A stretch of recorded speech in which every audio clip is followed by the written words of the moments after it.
Mr. Li stood poised before a grand mansion, a pocket watch gripped in his hand. Inside, people gathered around the bed of the 98-year-old Mr. Wrong, who was on the brink of death. Doctors grimly noted that he had little time left. Suddenly, the door burst open. Mr. Li strode in, confidently declaring, "Mr. Wrong has exactly 2 minutes and 9 seconds left." The room swirled with murmurs. Men turned to confront him, some drawing guns. However, with a mere display of his pocket watch, they stood motionless, as though time itself had halted. In a matter of moments, Mr. Li was by Mr. Wrong's bedside. Introducing himself as a businessman, he hinted at a product Mr. Wrong would desperately want. Time. 10 days prior, Li's mother had advised him to abandon his taxing job and settle in the city. To Li, regular folks seemed out of place in Damon Capital, a global financial hub. Although life in Damon City felt unrewarding and harsh, Li remained committed to his dreams. One day, an anxious man collided with him, frantically proclaiming his tardiness. Li, glancing at him sharply, perceived the man's name, age, and unnervingly, his remaining lifespan, a mere 3 seconds. As predicted, a car fatally struck the man. Amidst the chaos, Li discovered the enigmatic pocket watch in his grasp. A single click, and the rain halted. Time had paused. When reality resumed its course, Li was equipped with a newfound power, to visualize people's remaining lifespans and manipulate them by redistributing time. He quickly recognized the lucrative potential of this skill, deciding to trade time, especially to the city's elite. The inception of a new villain, the Time Merchant, was marked. On a rainy evening, while Li sketched out his plans, his roommate, Yang, walked in. Their eyes met, and for a fleeting moment, she found him strangely captivating. Dismissing it as a mere whimsy, she reminded herself of his status, a poor, adopted son, not exactly her ideal match. Yet, she couldn't shake off his newfound aura. Aware of Yang's indifference, Li resolved to leverage his unique ability to offer the affluent a coveted commodity, time. Drafting contracts that would legally protect his clientele, he christened himself the Time Merchant, and began his venture. The next day, seated on a park bench, Li scanned the crowd. The moral dilemma of taking time from the young or elderly weighed on him. Just then, a young man in a costume, juggling multiple jobs and aspirations of gifting his girlfriend an iPhone, caught his attention. His boss reprimanded him for not working hard enough. Li's watch revealed the man was 21 with 65 years ahead. Smiling slyly, Li realized he'd found his first potential client. The costumed man received a meager payment and departed cheerily, with Li closely trailing behind, preparing to make his first sale in a nearby restaurant. Li sat across from Zhang and pulled out a pocket watch. With a flick, he paused time and everyone around to showcase his unusual talent. Zhang, startled, retreated a few steps. Li rose, offering a handshake. "I'm Li, a time merchant," he explained. "You're mad," Zhang retorted. With a smile, Li responded, "I've roamed this world for years, trading in lifespans." "Interested?" Suspicion flickered in Zhang's eyes. "How do you know my name?" Li tapped his watch, revealing Zhang's details. "You've got a long life ahead. Ever thought of selling a bit of it?" Skeptical, Zhang inquired about the price. Li revealed a suitcase holding 3,000 yuan, roughly $46,000. "This," he began, "is the price for 1 year of your life." As Zhang pondered, thoughts of the gifts he could buy for his girlfriend surfaced. Working part-time jobs seemed a waste when he could just trade time for money. But selling a year of his life? That was an entirely different gamble. Li, sensing Zhang's inner turmoil, nudged, "Made your choice?"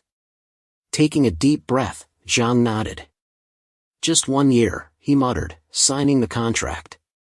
A shiver ran down his spine as he felt a year slip away. Li resumed time with a snap. Handing Zhang his business card, he hinted at potential future deals. But Zhang, still grappling with his decision, declined. 1 year is enough, he muttered. Undeterred, Li left it on the table. You might change your mind, he said cryptically. Li then strolled the city streets, mulling over his successful transaction. Seeking respite, he sat in a cafe and began scouting for potential clients online. A notable headline caught his eye: the patriarch of the distinguished Wrong family, known for their massive tax contributions, was critically ill. A sly smile crept across Li's face. He smelled opportunity. That night, Mr. Wrong lay on his deathbed, deeply worried about his esteemed family. As he lay there, Li made an enticing offer to extend his life. The gravity of the proposal made Wrong's eyes grow wide, knowing the legacy he would leave behind was at stake. Whispers circled the room, many wondering if Li was a fraud. Li silenced the murmurs, reminding them that Mr. Wrong's lifespan was down to a mere 10 minutes. How much would it cost? One man asked. The price, Li replied calmly, is a fifth of the Wrong family's annual earnings, $15.6 million. A skeptical man accused Li of deceit. In response, Li revealed his pocket watch, showing that Mr. Wrong had a mere 5 minutes left. The atmosphere grew tense as everyone waited for Wrong's decision. His nephew, desperate, pleaded with him to make a choice. Mustering the last of his strength, Wrong agreed. The nephew swiftly produced a contract for Mr. Wrong to sign. Though weak, a sudden surge of energy allowed Wrong to put pen to paper. The room was momentarily engulfed in a radiant light. As it faded, they found Mr. Wrong revitalized, his lifespan now a full year. The room buzzed with astonishment. Li, satisfied, declared the transaction complete. Wrong's nephews, still in disbelief, questioned their uncle about his well-being. With newfound vigor, Wrong asserted, "I've never felt better." Li, smugly acknowledging his success, wished Mr. Wrong joy in the year ahead. As the nephews tried to discuss payment, Li halted time briefly, leaving behind his account details before making his exit. When time resumed, the room was abuzz with wonder. Mr. Wrong, to everyone's amazement, leaped from his bed. He sternly ordered all present to remain silent about the night's events. The nephew showed him the contract Li had left, and Mr. Wrong commanded they honor the deal. Later, he gazed out of the window, deeply contemplating the enigmatic power Li held. He then instructed his nephews to form an alliance with the time merchant. Meanwhile, Li stood atop a city building, reflecting on the profound capabilities of his time control. With his unique time-trading abilities, Li was confident he'd made the right decision in becoming a time merchant. However, he realized that as his clientele grew, he wouldn't be able to help everyone. So, he devised a plan, the Longevity Club. The club would cater to everyone from the average person to elites and wealthy businessmen. They would be categorized into 6 levels based on their expenditure in the club. Level 1 members, those who spent millions, could redeem up to a year of life. Conversely, Level 2 members, who invested hundreds of millions, could gain up to 3 years. The vision for the Longevity Club was clear: to be the most formidable and enigmatic organization, and for Li to become a renowned global figure. To bring his vision to life, Li knew he needed a team of reliable and loyal staff. He believed these traits would often be found in those who had been hardened by life's challenges. One day, as he walked the streets, an elderly taxi driver offered him a ride. Observing the man's appearance, Li thought he looked much older than his actual age and surmised that he might be one of those people worn out by life's grind. Once inside the taxi, the driver, noting Li's refined attire, asked if he was a businessman. As Li was about to respond, he glanced at his phone and noticed a $15 million transaction from Mr. Wrong. He took a moment before answering the driver's question. The driver's phone rang, and panic spread across his face as he answered the call. He quickly told Li that he needed to head to the hospital immediately and asked him to vacate the vehicle. Without hesitation, Lee replied that he would accompany him to the hospital. Gratefully, the driver continued, sharing his troubles about his high school son, who was in dire need of a significant sum to enroll in a prestigious university. The weight of not being able to provide for his son pained him deeply. Touched by the driver's story, Lee discreetly stopped time, placed a generous amount of money on the back seat, and left the taxi. When the driver arrived at the hospital and turned to thank Lee, he found an empty back seat, save for the money. With rising emotion, he stepped out, trying to call Lee back to return the money, but Lee was nowhere in sight. Attached to the money was a note from Lee, suggesting the money was merely a tip and providing a code for the driver to potentially earn more. From a hidden vantage point, Lee observed the driver's gratitude, thinking there was no need for thanks over such a gesture. A short while later, Lee noticed an injured blond man. Their eyes met briefly before the man walked away, accidentally leaving his medical report behind. Later that evening, when Lee returned to his apartment, he found Yang sprawled out, sleeping on the living room couch. Though slightly annoyed that she had once again fallen asleep there, his affection for her prevailed. He gently took a blanket, intending to cover her and ensure her comfort. Just as he was about to drape it over her, she woke up and asked, "What are you doing?" He tried to explain himself, but Yang interrupted him and said, "Just go to your room." She slammed the bedroom door, and he threw the blanket on the couch, knowing her reaction was normal because they were just roommates. Lee then sat at his working desk and started working on his longevity club idea. A couple of hours later, he decided to take a break, knowing the club would be formed in no time. He woke up the next morning, and Yang asked him why he wasn't getting ready for work. Lee said he took a day off, but Yang thought he was lazy and probably wanted to quit working and go to his hometown. He then closed the apartment door, sat in the chair, and said that, in fact, he didn't have to go to work anymore. Later that day, Lee went to a real estate consulting agency to check on some business. As the consultant talked about the houses, Yang approached, surprised to see Lee in the office.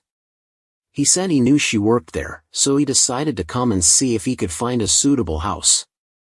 Yang couldn't believe her ears and thought somebody had just commissioned him. She asked Lee what his total budget was before he even answered. She told her working colleagues that she knew Lee, and she talked to him. Yang sat down and nervously talked about the available houses, mentioning a $70,000 house. Lee smiled the whole time and said the house was obviously old and small, but Yang told him to stop joking because the houses she offered met his criteria best, and there was no way he could buy a villa considering his income. Lee confidently sat in the chair and said the villa wasn't looking that bad, so Yang didn't know what to make of it and sent her friend back to deal with Lee. As a friend sat with Lee and talked about the house contract, he thought Yang looked even more attractive when angry. Mr. Lee interrupted the consultant and said he'd buy the house, but the lady told him to stop joking since the unit was 406 square meters big and cost $7 million. He replied saying he wants to buy the house from her, so she ran past Yang, calling her boss, saying she sold the most expensive house. Yang was suspicious and decided to wait until he signed the contract. The boss arrived and asked for a $500,000 deposit, but Lee proudly said that he doesn't do deposits but pays directly. Everyone in the agency started talking about Lee, and Yang couldn't believe that all this time, she looked for a rich man, and he was right in front of her nose the whole time. Gold digger vibes, maybe? Lee left the office and received a call from the taxi driver. Lee said the offer was still on the table, and the driver said it was time they met again. They met at the bus station the next day, and Lee suggested they find another place to talk. The driver said his father was ill and had to undergo surgery. He managed to survive, but staying in the ICU is quite expensive. He took some loans, and now his relatives are trying to avoid him and asking him to give up. The man started crying and said he needed money desperately and would do anything to get it. Lee took a sip of coffee and said he could give him a lot of money in exchange for his lifespan. The taxi driver asked if he was talking about some illegal activities. Lee demonstrated his powers of time control and explained that the things he offers are completely legal. The man asked what he was talking about, so Lee explained he's a time merchant, a person who buys and sells people's time. Then he asked if he'd like to trade his time for money, and the man asked about the price. Lee said he'd pay him 3 times more than he earns in a year for 1 year of his life. The driver immediately asked if it was possible to sell 3 years of his life in exchange for $1,350,000, and Lee said he'd only have 10 years left. The man said that the remaining lifespan would be just enough to fulfill his responsibilities as a father, so Lee instructed him to sign the contract if his decision was final. He signed the contract, and Lee transferred the money immediately. So, the driver took a walk to the hospital to pay his father's bills. Lee thought the man's burden should be lessened now, but still wondered if he'd regret the decision when the time comes. A moment later, the blonde drunkard from the last time threw a bottle next to Lee, saying it was his, and he better pay him back. Lee chuckled, so the man attacked him. Lee told a guy that, based on the medical report he dropped the last time, he'd leave for about a month and pass away. The drunk man got a bit scared, and Lee started walking away, telling him to follow him if he wants to live. The men followed him, and Lee asked questions about his illness and his family. The man said his name was Peng, and he had leukemia. Lee said he should be home resting, and his family must be worried for him. But Peng said he left the house and told him to pretend he already died. Wow, not depressive at all. Peng's answer was surprisingly positive. So, he decided to test the guy and speed up the time by 100 times. Their surroundings changed, and Peng asked what was going on. Lee told him not to worry, since he comes in peace with an offer to prolong his lifespan in exchange for his loyalty and freedom. Knowing the surrounding changes weren't an optical illusion, Ben asked what was going to happen next. Lee said nothing at first and just admired Ben's way of speaking and being straightforward. Tang waited for the answer and started thinking about his siblings and parents, and how he, not wanting to become a burden to them, left home to earn some money for his family before he died. Unfortunately, he wasn't accepted by people because of his illness, and now he knew that selling himself wouldn't be a bad thing after all. Lee interrupted his thoughts, asking if he made up his mind. Beng knew he'd die either way, so he kneeled as if he accepted the offer. Lee understood the gesture and gave him 100 days of extra time and perfect health. Beng felt the energy flow through his body, and Lee asked him how it felt to be healthy again. Ben realized Lee was for real and said he'd be his slave from now on, doing whatever Lee orders him to do. Lee handed him a piece of paper and told him to clean himself up and dye his hair black and come to the address written on the piece of paper. Lee looked down at him in order to call him master and then disappeared after taking the first steps in creating the Longevity Club. Lee knew he needed more loyal subordinates to help him ensure the growth, whether they'd be scientists, security guards, or IT specialists. It didn't matter, as long as they were helpful. A moment later, the apartment doors opened, and Yang appeared with a bottle of wine in her hand, looking wasted. She entered the apartment, and Lee immediately realized she prepared for that moment. After discovering Yang's wealth, she approached Lee and complained about him hiding his identity. She gently placed a finger on his lips. Lee calmly asked what she intended to do about it, with their faces still close, her lips near his ear. Yang suggested a punishment of 3 shots, but her attempts at flirting, drawn from her experience, didn't succeed. Lee had grown as a person since acquiring his powers, enabling him to resist her temptations and control the situation. He decided to escort her to her room and lay her in bed, which helped her sober up a bit. Yang began apologizing for her behavior, and Lee confessed that he actually appreciated cunning women like her. However, he emphasized that he had changed since his past and she would need to put in some effort to charm him. The tables had turned. The next day, As Lee worked on something, Miss Yang hurried out of her room, mentioning that she would be late for work and blaming it on excessive drinking the previous night. Lee reassured her that he had taken care of it and helped her secure a leave from work for the day. He advised her to rest properly, and she expressed gratitude. Yang wanted to thank him, so he suggested she cook something to test her culinary skills. She obediently agreed. Lee couldn't help but think how influential Hermione was at that moment. Suddenly, Peng Hao, like a disciplined soldier, appeared at the door, ready to follow orders. Li Liang, curious about why Peng Hao referred to Lee as master, learned that sir was a more appropriate term. Lee introduced a cooperation contract and went over its terms. One of the points was that they listed 3 things our protagonist couldn't make Peng Hao do. Without reading the rest of the contract, Peng Hao quickly signed it and handed it to Lee. Happy with the trust between them, our protagonist officially declared their cooperation, and they became a team. Lee assigned Lee his first task, to find a university student named Jing Bowen and deliver a piece of paper to him. Peng Hao took the paper and reassured our protagonist to consider it done. Lee couldn't help but appreciate how great it was to have an assistant. It definitely makes things much easier. If you want to join the longevity club, you won't be able to do it alone. Now, he starts thinking about other requirements for his club. You need to create a customer database. He should also prepare a venue for the club, using his experience as a programmer. He'll just need to find some people to help him work on the app. He's pretty confident he can do all of this while the employees at Windsor Green, which has the strongest firewall system, are going over the security measures. However, it gets infiltrated by someone. It turns out that the night before, NCT was under attack from a computer virus, an attack never seen before in history. The government computer system for the stock exchange collapsed. According to reports, financial losses for the country exceeded tens of billions. The report also states that the largest part of the cyber attack was on the computer laboratory at the NCT.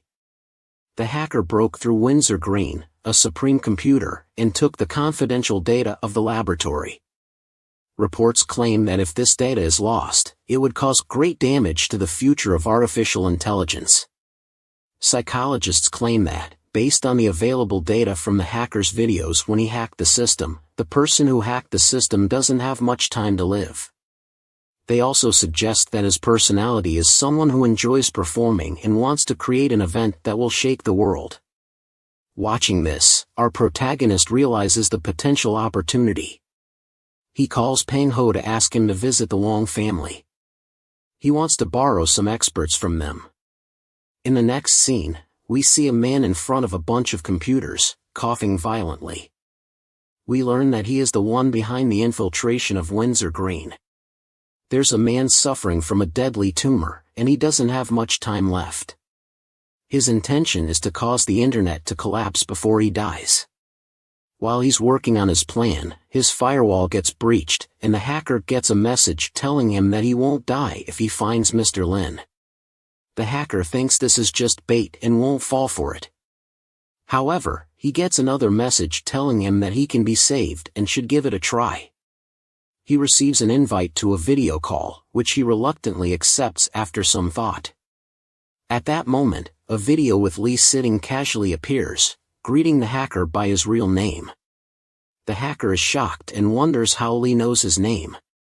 Our protagonist tells him that he knows a lot more about him and, with a snap of his fingers, creates a projection of the hacker's information in front of him. Lee tells him that he has only 10 days left to live, leaving the hacker confused about how they found his location and other details. He also rejects the idea that he only has 10 days left to live. Lee gets serious and tells him that he's the only one who can give him more time. Our protagonist suggests that the hacker should use his computer skills to find him, and 10 days should be plenty of time for that. The hacker is upset by all of this, and just as he's about to ask Lee who he is, the video call ends, leaving the hacker puzzled about what happened and whether this is all a trap. Now we see Lee talking to a computer expert who helped him contact Robert. the expert mentions that Robert is highly skilled and might pose some challenges. However, Lee reassures him, saying that, in the end, the hacker is human, and all humans fear death. At the city airport, we see Robert looking dreadful, coughing violently, as he has decided to try to find our protagonist. He asks the airport staff, who are concerned about his excessive coughing, for assistance. Coughing, Robert tries to find a location saved on his phone. Acadilus mentions that Pan complains about feeling weaker already, even though he only used a couple of days of his lifespan. This makes our protagonists realize the limits of his power. It seems that the extra 100 days of lifespan only return Hao's body to the state it was in 100 days ago, and it doesn't prevent diseases from progressing. He can control time but not everything that comes with it. Lee thinks his medical knowledge isn't enough to solve these problems. However, he believes that if he views it from a different perspective, not as a human but as a collection of cells grouped together, his power might work. Excited about this idea, he orders Hao to bring him a precise microscope and a sample of his blood. Our protagonist mentions he has a hypothesis he wants to try, and if it works, there'll be a big surprise for Hao. After obtaining the microscope, we learn that our time merchant is researching his ability to slow down time. He believes that if he could apply this power to each individual cell, he might extend a person's lifespan. As he looks through the microscope, he starts observing the lifespan of each individual cell. Now he thinks that if he can use his ability to slow down time on the sick cells and reduce their spread, he could slow the progression of the disease. This could lower the risk of the blood cells dividing rapidly and enhance the chances of the disease weakening the body's immune system. His understanding of how leukemia affects the body helps him figure out how to assist Peng Hao. Next, we see the young robber finally arriving at Lee's mansion, still skeptical about the situation. Just as he's about to knock on the doors, they suddenly slam shut, and Hao runs out, taking him for a mere thief sneaking around to steal something. Robert tells him to let him go and threatens to expose his private information on the dark web if he doesn't comply. This catches Lee's attention, and he realizes it's the hacker. Our protagonist is really impressed with his skills, as he found him in no time. Lee also thinks that he's Chinese and has some proficiency in the language. Robert tells him that China is a dominant force in the world of technology, so it's not strange for him to know at least a bit of Chinese. Robert then cheekily asks Lee if he's the time merchant because he doesn't look particularly special. This annoys Lee, and he smacks Robert, leading to a brief scuffle between them. Our protagonist steps in and invites Hao to approach him. He then proceeds to test his hypothesis, focusing on the things he wants to manipulate. This is how things happened. At first, someone got really annoyed. So, they ended up smacking another person, which led to a small fight between the two. But then our main character stepped in and stopped the fight. He invited the person who got smacked to come talk to him calmly. After that, he decided to test his idea. He focused on things he wanted to change, even if they were tiny cells. Surprisingly, he could control their behavior, like the time they took to react. He found leukemia cells in Hao's body and managed to slow them down by 10 times, effectively curing Hao's condition. Our main character explained what he did and mentioned that the rest depended on Hao's immune system. Everyone was happy about this positive outcome. Hao said he felt completely different than before, without any aches and pains. He even felt full of energy. Our main character then turned to Robert with a confident smile and asked him what he thought about him now. Robert was utterly shocked by what he witnessed and couldn't believe his eyes. In the next scene, we saw Robert jumping around with happiness, amazed by the possibility of something like this happening. He felt no pain at all, and he realized that our main character had treated him. Robert grabbed Lee's legs and praised him to the extent of calling him a god. Hao was annoyed by this behavior and told him to treat Lee with more respect and not to talk so casually. However, our main character offered an invitation to Robert to join his longevity club. Robert agreed to join the club with great excitement and said he would follow him for the rest of his life. Lee then handed him a contract and explained what he would need Robert's help for. First, he would need to create a database for talented individuals around the world.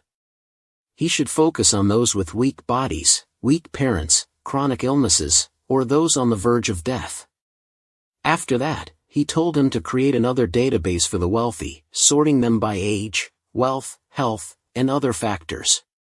Finally, he needed Robert to do something right away: create messaging software that ensures absolute secrecy and privacy. Robert confidently accepted the tasks and assured him that it's an easy task and he'll take care of it. Now, at the residence of the Wrong family, Mr. Wrong assured one of his associates that Lee's powers are real and that he is proof of it. At that moment, a security guard approached with a package, telling Mr. Wrong that a guy around 20 years old sent it over, from Mr. Lee. Mr. Wrong wanted it to be opened right away. Upon opening it, they found a phone with the display showing Sane Longevity Club. The security guard mentioned that the same guy had given him a piece of paper earlier. Mr. Wrong got angry for not being informed sooner and ordered him to read the letter immediately. The letter explained that it was an invitation to the Longevity Club, which had a ranking system for its members. It outlined the requirements for members at each level, with higher points resulting in higher ranks. The letter goes on to explain that when upgrading to the next level, you can purchase only half of the required points. The remaining half must be earned by completing missions assigned by the Longevity Club. Speaking of membership perks, the letter details that each level can exchange a certain amount of time relative to their rank. Basically, the Longevity Club allows its members to exchange points for extended lifespan. The person reading the letter expresses disbelief that such a club exists, saying he wouldn't have believed it without witnessing Mr. Lee's powers firsthand. Mr. Wrong instructs him to gather everyone for an emergency meeting right away. During the meeting, Mr. Wrong shares that he received an invitation from Mr. Lee regarding a Longevity Club. Other members of the Wrong family become anxious upon hearing this. They acknowledge the significance of Mr. Lee's powers and consider this matter seriously. Mr. Wrong, the senior member of the family, asserts that he has already made up his mind about accepting the invitation. He doesn't want to delay their response to Mr. Lee and wishes to make a good impression. Other family members express their concerns, but since Mr. Wrong is the only one invited to the club, it's ultimately his decision. Senior Wrong selects the option to accept the membership and immediately enters a chat room with other members, engaging in casual conversations. Members of the Wrong family are surprised to see that the club already has many members, some of whom appear to be several hundred years old. However, it's revealed that these characters are actually creations of Robert, following Lee's instructions. Robert seems to enjoy this role-playing task where he uses various fictional characters to make Mr. Wrong believe that everything is real. They discuss the age of one of the members to convince Mr. Wrong of the club's authenticity. Then, using one of the characters, they provide Mr. Wrong with the so-called newcomer's mission. A character named 2 advises Mr. Wrong to change his name to 129 since he's the 129th member to join. 2 informs him that the chairman will send him his first mission for newcomers, which, when completed, will earn him a significant number of points and officially welcome him as a member of the Longevity Club, beginning his journey of pursuing a longer life. If he's ready, he can start right away. We see Mr. Wrong feeling overwhelmed by everything as he gazes at what he's just read. The members of the Wrong family are learning that the Longevity Club was created by Mr. Lee for those who seek a longer life. This club has appeared throughout history under different names. In this era, it's called the Longevity Club and has 3 missions that guide its development. The first mission is about protecting the Earth. According to the club's information, Earth is the only place for humans to live, so they can't ignore its care. The second mission is to advance technology, especially space exploration, allowing members to explore beyond Earth for a better world.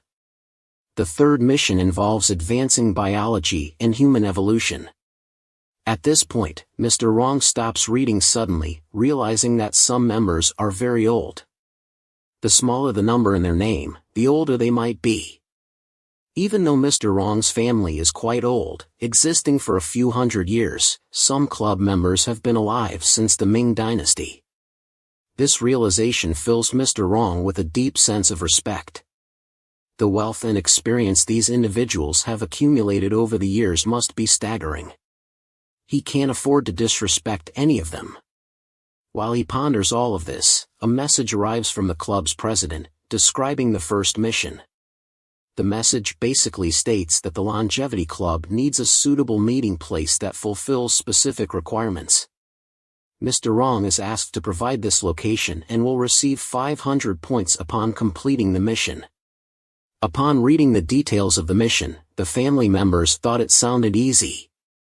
However, Mr. Wrong reminded them solemnly that a powerful individual would observe them, so they must complete the mission flawlessly and find a place that perfectly matches the requirements. On the other side, Lee and Robert receive a response from the Wrong family, stating that they'll do their best to finish the mission quickly. Robert informs Lee that the Wrong family took the bait, which is exactly what they wanted.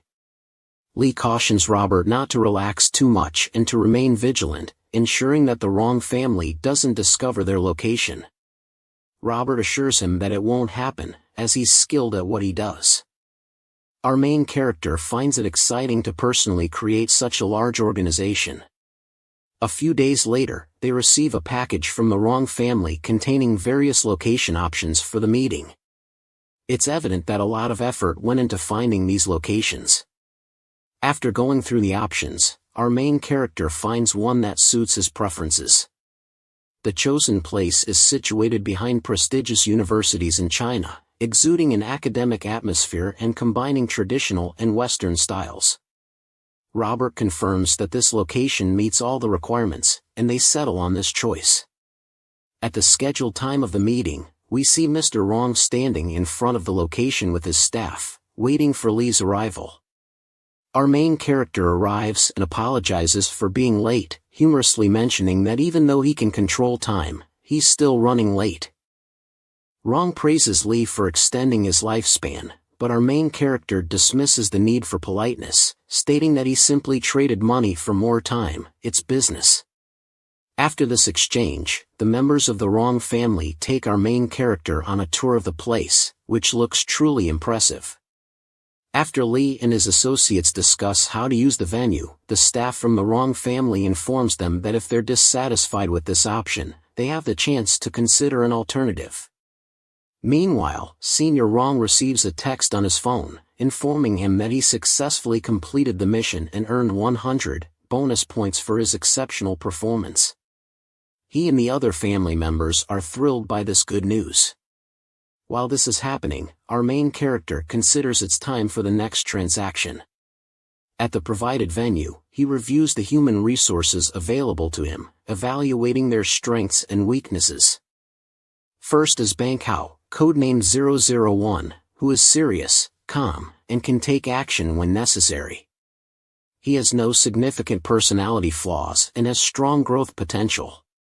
Lee assigns him to the security department, responsible for the Longevity Club's safety. Our main character believes he should continue training his body for optimal results. Next is Robert Tappan Morris, codenamed 002. Robert usually focuses on his interests and has some personality flaws, such as a strong desire to perform. Our main character assigns him to the online security department and maintaining the Longevity Club's group chat. Lee thinks this assignment will help him grow, requiring only time and space. Lastly, our main character assesses his own abilities, recognizing that he needs to allocate time for self-improvement. He plans to read, think, and experiment to enhance his skills. However, he also believes he should outline a plan to expand the Longevity Club. Here we learn that our main character might be more ambitious than he's shown so far. He explains his philosophy about how he wants to approach his business and role in the world. He envisions time in the future as endlessly flowing, neither rushed nor slow. He wants to view human history from a broad perspective and imagine how the future unfolds on a grand scale. Yet, as he delves deeply into his thoughts, he realizes that his ambitions might still be too much for now. He acknowledges he's a human being and should focus on what he can do at the moment. His current goal is to work hard with his employees. Meanwhile, at the Wrong family residence, they receive a new mission. As missions continue to come in, the first person to accept gets the task. Wrong SR instructs the family member to start working on it immediately and utilize all available resources for successful completion. Wrong takes this mission seriously. It involves finding a retired soldier, and they can earn between 10 and 50 points for accomplishing it. Later, Robert informs how about the new mission the Wrong family accepted, leading to a minor disagreement. Our main character intervenes by advising Robert to use more natural and less formal Chinese phrasing, understanding the culture better. Lee informs Robert that he'll need his help soon to complete customer data from around the world. He emphasizes the importance of being fast and accurate in translation, requiring proficiency in various languages. Robert, in his usual confident manner, reassures our main character that it won't be a problem for him due to his intelligence. Lee also arranged a special training room for Peng. In this room, time speeds up by 100 times, providing an environment for intense training. An instructor is present to teach him various skills related to protection and security. This includes handling weapons, guarding locations, and different fighting techniques. Quite exciting stuff. When Lee asks about Peng's determination, he confidently assures that he'll do it. The next day, a retired soldier named Zhang Tiao arrives at the door. He explains that he can't discuss his past work experiences but is ready to follow our main character's orders. Lee introduces Zhang Tiao and explains his responsibilities, giving permission to push him hard. Dealing with this, our main character realizes that the advanced computers on the market aren't suitable for Robert's needs. They require a supercomputer to maximize his potential, which could be costly. However, this investment is necessary and vital for the Longevity Club's operations. Meanwhile, Hao is undergoing intense training with an instructor. The instructor tests his abilities and determination, pushing him to his limits. Hao recognizes that this training is far more rigorous than street fights and will truly challenge him. The instructor continuously attempts to demotivate Hao, telling him he's not ready and should give up. But Pateo is undeterred, persistently asking for more training, which the instructor appreciates. As they continue, our main character silently observes, using his abilities to accelerate time in the room by 100 times. During this, he receives a phone call from Zhang Bowen, the university student he recently met. Later, we see our main character discussing the student with Hao. Lee inquires about the information they've gathered on the student through Hao's investigation. Hao explains that the student is quite popular in his school, known for spending a significant amount of money on girls and giving them high-end gifts. His spending habits have led others to believe he's a wealthy millionaire's son. Lee realizes that the money he provided to the student is being used for these expenditures, likely to maintain the lavish image he's created. Deciding to meet the student, our main character arranges a meeting at a cafe. The student nervously awaits Lee's arrival.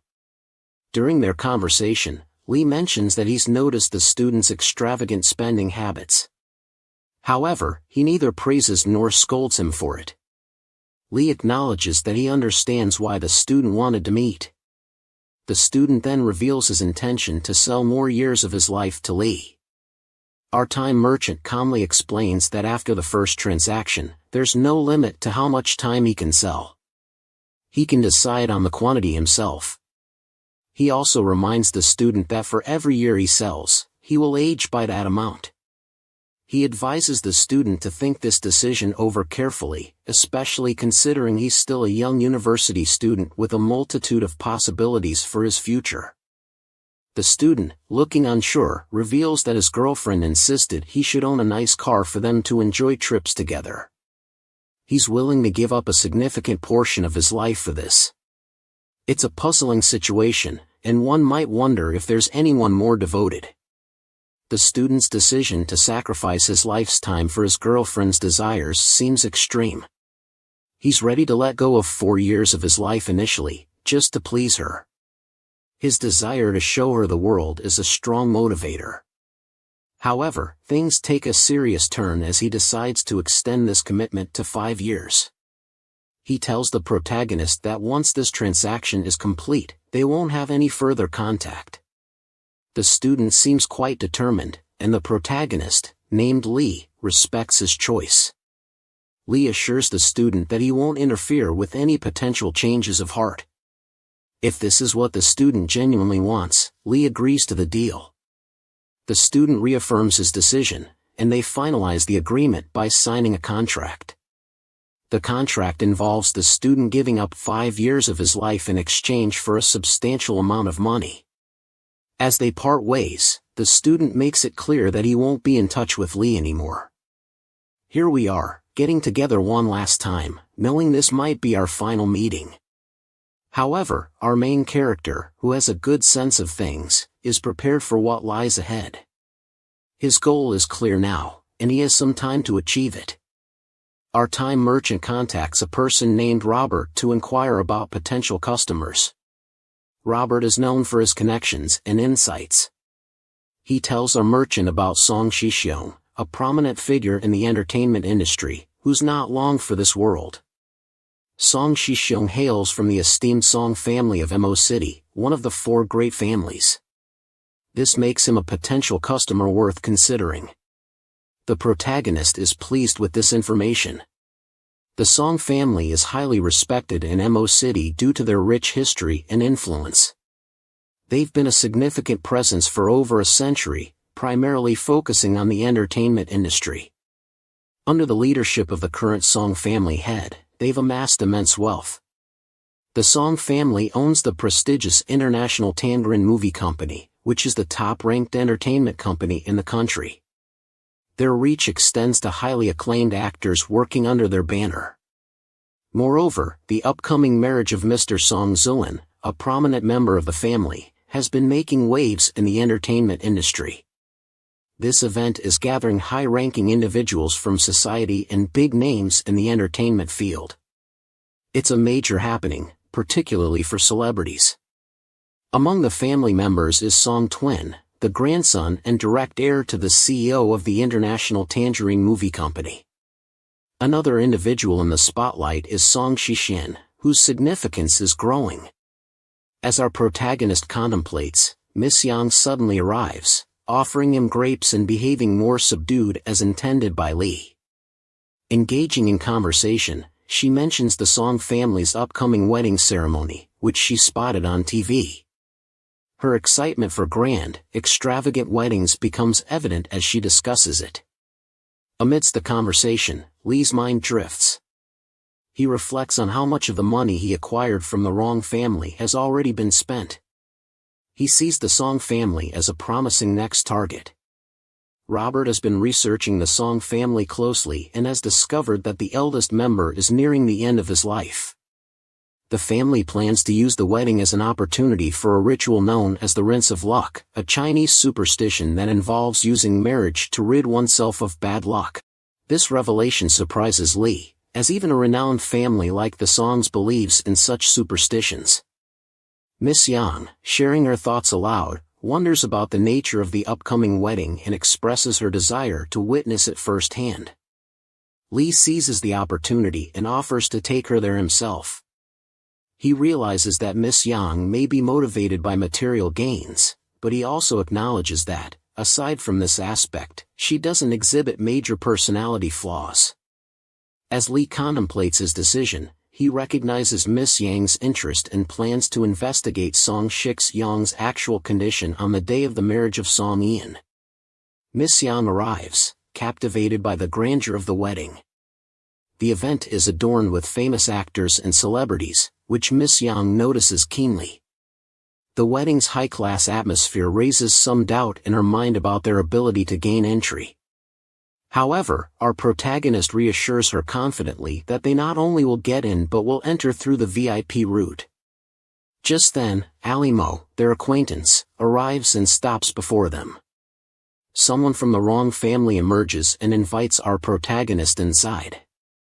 He mentions he would have picked him up from his place if he had known earlier. Our protagonist explains that he had errands to run, so it's all right.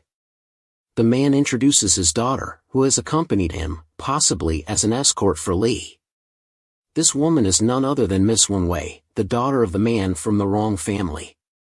Miss Wenwei approaches Lee, expressing that she's heard much about him and is honored to meet him.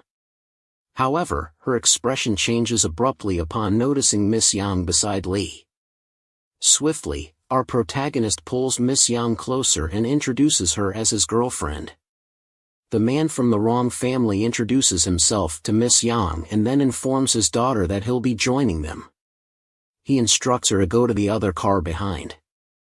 Seeing Miss Yang somewhat distressed, our protagonist comforts her, assuring her that she's with him and has no need to worry. He emphasizes that no one will look down upon her in this situation. Miss Yang ponders over Goldman's unwavering confidence, even after mingling with high-ranking members of society. She's intrigued by who he is now, as he appears different from before. When the members of the Song family notice the arrival of the wrong family's cars, they warmly welcome them and express gratitude for their attendance at Xian, Sweden. It's evident that the two families share a strong bond. However, the Song family members become increasingly curious when they see our protagonist receiving special respect, particularly from one of the wrong family's sons. The wrong guy introduces our protagonist as the VIP guest of their family. Despite their confusion about his identity, the Song family members extend a warm welcome. The elder of the Song family personally extends his hand to greet him and expresses gratitude for his presence. Seeing the respect offered by the wrong family, the Song family members sense that there must be a significant reason behind it. They assume our protagonist should go along with it. Our protagonist is then introduced to a younger member of the Song family, and he comments on how the young man resembles his grandfather. In his youth, the young Mr. Song assumes that Lee knew his grandfather. Our protagonist replies that he conducted research before attending the wedding. They continue conversing, while in the background, Mr. Rong begins to understand why Mr. Lee wanted to attend the wedding. It becomes clear that it's due to the head of the Song family. Later, we witness our protagonist and his escort, Miss Yang, walking the red carpet. Miss Yang is enthralled by the experience, as she never imagined being able to do this. She observes the lifestyle of the upper-class attendees. Feeling nervous under the scrutiny of many people, she nearly trips but is saved by our protagonist, who steadies her. He then confidently advises her to stay calm. His composed demeanor gives the impression that he's been in such situations before. Hearing Miss Yang's remarks, our protagonist realizes that his powers have awakened since he finds walking the red carpet quite ordinary. He then requests Mr. Rong to ensure that any photos with him in them are deleted, to which Mr. Rong agrees without asking further questions. The wedding commences with elegantly dressed hosts opening the event and introducing the bride, Maishan. Miss Yang becomes even more excited witnessing the spectacle. Meanwhile, our protagonist reflects on how this level of extravagance requires a rich history and a prominent family name. It reinforces his understanding of what he stands to gain from this potential customer. As the ceremony progresses, we see the Song family's eldest, the grandfather, being invited to bless the marriage. But as the elderly gentleman begins his speech, he's repeatedly interrupted by violent coughing. At that moment, our time merchant rises from his chair and employs his powers to freeze time. Everything comes to a standstill as our protagonist slowly approaches the old Song and his grandson. Penny, the security guard, reaches them, attempting to call for help, yet their efforts prove futile since time is paused for everyone except the two of them. Lee then informs the old Song about the limited time he has left. Confusion reigns among the Songs, not comprehending the situation. The old song even entertains the notion that our protagonist might be the Grim Reaper. Lee clarifies that he's merely a simple time merchant who can offer a chance at saving his life. In a dramatic tone, Lee proceeds to deliver his usual lines, emphasizing his ability to trade time. He acknowledges that while time is often considered priceless, he's willing to sell it. Younger Song, thinking this might be a scam, intervenes and tries to dismiss the notion. However, driven by curiosity and perhaps desperation, the old Song pulls his younger relative back and inquires about the price of the time being sold. Our protagonist explains the mechanics of how things work. The value of time varies for each individual, determined by their monetary earnings. Lee defines this value as the monetary worth of a year, calculated as 1/5 of a person's annual income. He clarifies that each transaction is limited to a year of time and proceeds to provide them with information about the contract. Lee assures them they can contact him when they're ready to proceed. Additionally, he reminds the old Song that he should act swiftly due to his limited remaining time. While they were reviewing the card he provided, and just as they were preparing to speak with him, our protagonist had already vanished. The old Song turned to his son, sharing how he recalled the instance when the head of the Wrong family fell critically ill, followed by his sudden recovery. They also contemplate the extraordinary respect shown to the unknown guest from the Wrong family, leading them to suspect there's something noteworthy about him. As a result, the old Song suggests a meeting with the Wrong family. Meanwhile, Miss Shang enjoys a lifetime's worth of encounters with celebrities, snapping selfies with them. While devising a plan to make her friends envious with these photos, she spots Zhao Mensi, one of the country's most beautiful women, and she's determined to get her autograph. While approaching her, she stumbles and spills a drink on Miss Mensi, who becomes extremely agitated. Miss Yang, on the other hand, is utterly shocked by the unexpected turn of events.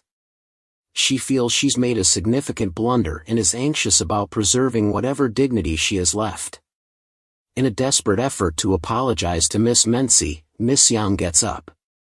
However, her apology is met with fury, as Miss Mensi angrily slaps her away, rejecting her apology.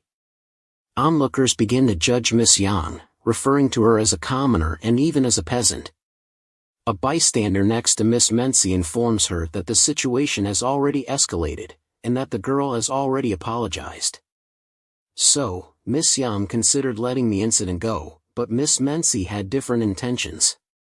She grabbed the glass from the guy and retaliated by spilling it on Miss Yang.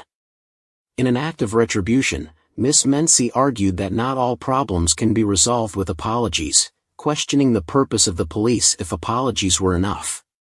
It's quite the argument if someone's trying to rationalize their own unpleasant behavior toward others. Miss Mensi's anger escalated even further. She felt that this random woman had embarrassed her and caused her to miss important opportunities. In her frustration, she slapped Miss Yang once again, causing Miss Yang to stumble. Maishan, observing this rotten behavior within the high society she once admired and aspired to be a part of, was appalled. She couldn't believe how harsh and unsympathetic the upper class could be. Meanwhile, Miss Mensi took hold of Miss Yang's chin and explained in a hushed tone that she felt compelled to act this way. She justified her actions by claiming that if she hadn't retaliated, others might see her as weak and an easy target. During this exchange, a commanding voice from the back of the room ordered for Miss Yang to be released. Our protagonist emerged from the crowd, repeating his request for Miss Yang's release. Just as Miss Mensi prepared to protest, Lee, our protagonist, intervened, and Old Song supported him. Amid the commotion, Miss Mensi began to explain the situation frantically. However, her explanation was abruptly interrupted when old Mr. Song bowed to our protagonist, offering an apology. He signaled a beer to Miss Mensi, who realized she was in significant trouble. As she pondered Lee's identity and why Mr. Song respected him so much, the situation continued to unfold. The Alt Song. In an angry voice, he tells her to apologize immediately to Mr. Lee. She understands that her career is going down the drain if she doesn't do it. Blasted, she's not sure who our protagonist is and what he's capable of. So she bows down and deeply apologizes to them. The old song tells her that their apology is not enough, which makes her keep increasing the intensity of her apology. But he too keeps telling her that she needs to apologize more and that it's not enough. So she realizes what she needs to do and starts slapping herself and desperately apologizing. The young song. He tells the senior song that he should stop, but the old song tells him that this is up to Mr. Lee and no one else to decide. He'll say when it's enough. Then, as Miss Mancy was on the floor from all the beating she took from herself, our protagonist tells her to stop slapping herself and approaches her. He stoops down and tells her that she really does look much better on screen. The woman is left speechless by his attitude. And then he says that he doesn't want to spoil the mood any further. After all, it's a big day for the Song family. And then he just takes Miss Yang and walks out of the venue. We see Senior Song trying to draw Lee's attention, but to no success. And then he tells his son that they immediately need the meeting with the wrong family before leaving. The younger Song tells Miss Mancy that these were the consequences of her actions, that they won't be able to handle, and that she better not think of revenge, because then even the Song family wouldn't be able to save her. But we see her angry and desperate, thinking how she doesn't care about the consequences. Now we see our protagonist and Miss Yang in a taxi on their way back home. She's apologizing, but Lee just tells her that she shouldn't envy those celebrities, because all of their value is just based on their looks, but they had to sacrifice their dignity and boundaries for it. And he also tells her that life might seem tempting, but it's not worth it. But they are basically just treated as items and nothing more. They are being controlled by influential people that bend and play with the law. So even the money they earn isn't clean. It's all a charade. He also tells her that not only should she not envy them, but that there's no need to be afraid of them. After arriving home, they see their neighbor Mrs. Zhu struggling with some boxes that seem too heavy for her to carry. We also learn from the rumors Miss Yang heard that Miss Zhu comes from a renowned family of scholars, but that she was set up for an arranged marriage with a guy that had some kind of a rare disease, which he found out after they got married, and he doesn't have a long time to live. Our protagonist was just thinking how Miss Yang likes gossiping, and then he told her to go in the house while he helps out the neighbor. Lee then went over and introduced himself to Miss Zhu. She said she knew that they had new neighbors, but she's just a bit surprised that they are this young. She then asked him about his job, but he skillfully avoided the topic by changing it and asking her why she's carrying such heavy boxes. Miss Zhu tells him that her husband is sick, they don't have a maid, so she has to do everything by herself, but that's what she's used to. Then our protagonist sees her age and lifespan using his powers. He thinks to himself. He thought to himself, it's a pity, because she would be a widow for a long time after Lee helped her. She thanked him and invited him for tea, but upon hearing coughs from inside, our protagonist decided not to go in. He told her he would visit next time. As he walked away from the neighbor's place, he received an expected call from the Song family. They wanted to meet and have a conversation, and our protagonist agreed. Now, we see Lee leaving his house and being greeted by Mizu. She asked if he was going to work because he was dressed so formally. He told her he had a meeting and complimented her looks as he rode off on his bike.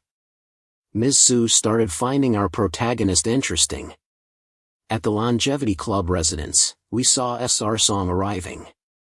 His son suggested caution and possibly sending someone in first, but the old Song insisted on trusting the Wong family and going ahead with it. Son agreed at that moment. Hao walked out of the mansion and invited them in, informing them that they couldn't bring their bodyguard. Initially reluctant, they agreed to follow the rules set by Hao. Inside, the senior Song noticed the grandeur of the place and wondered if Lee owned it. Lee assured them not to doubt his boss's capabilities and mentioned that Lee offered something beyond money. They entered a big room where a Thai merchant was waiting for them. Lee quickly got to the point, asking if they were ready to pay the price. They agreed, and our protagonist reminded them it was supposed to be 1/5 of their yearly wealth. Lee started using his power, overwhelming the old song. The old song thought Lee was controlling time itself, looking down on this world. Then he told the younger song to hand our protagonist the money. The young song would have thought it was a joke, considering the astronomical price if he hadn't been told otherwise by the wrongs. Lee presented him with the time contract and told him to sign it, emphasizing that once he did, nobody could stop the trade. Without hesitation, the old song said he understood and signed it right there.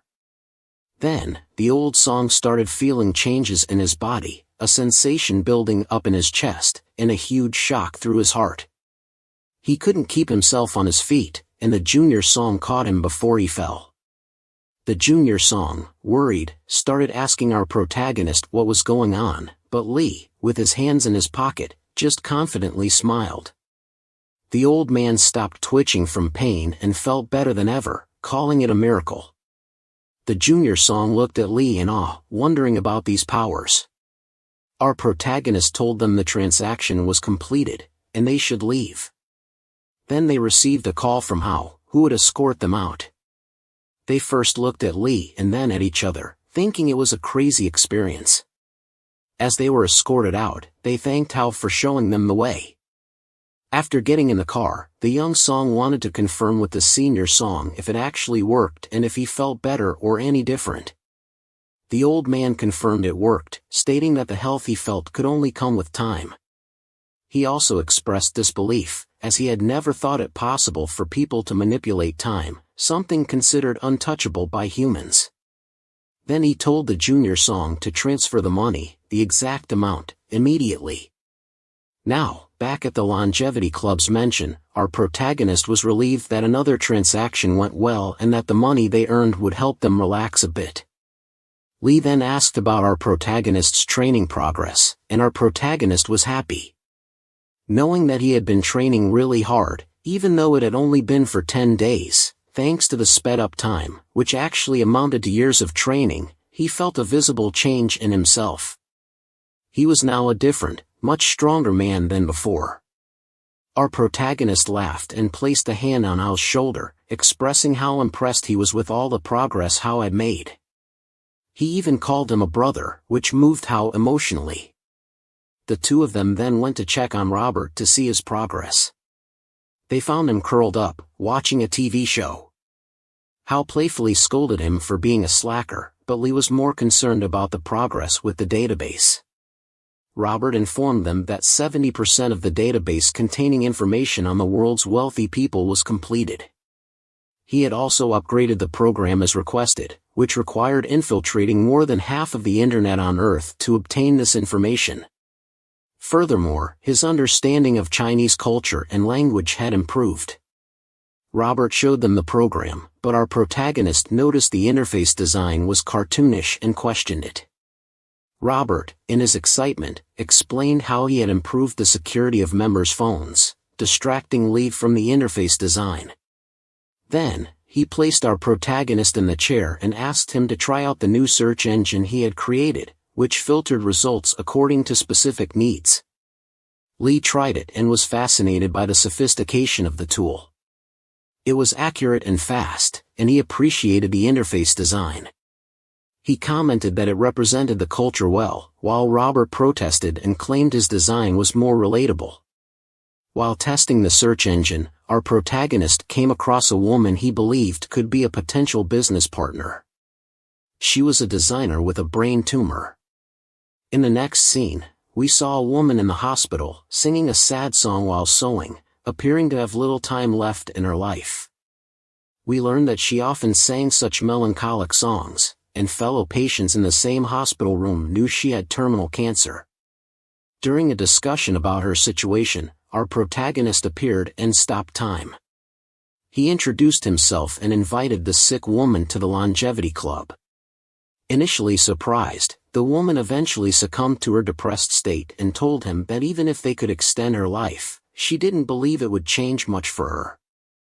she doesn't see the point in it. She explains that through her disease, she has witnessed both the good and bad aspects of the world.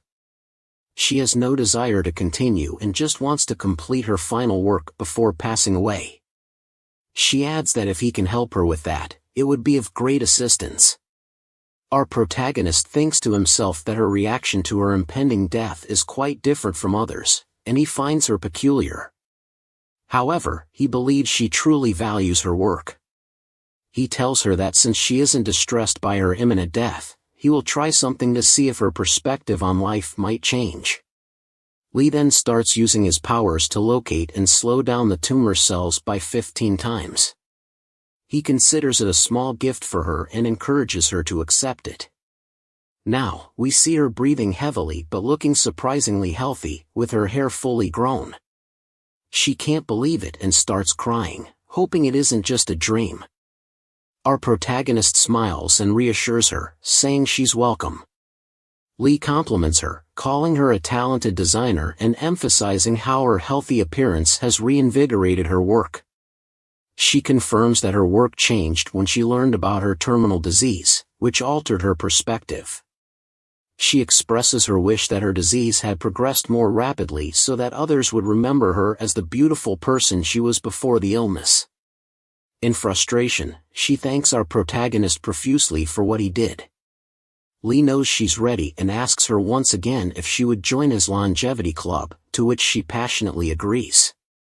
Sometime later, we see me stand fully recovered from the tumor and actively working on something at the longevity club mansion. She's in charge of the club's image and design, a significant responsibility in the public eye. Stan presents a new design of the interface to our protagonist.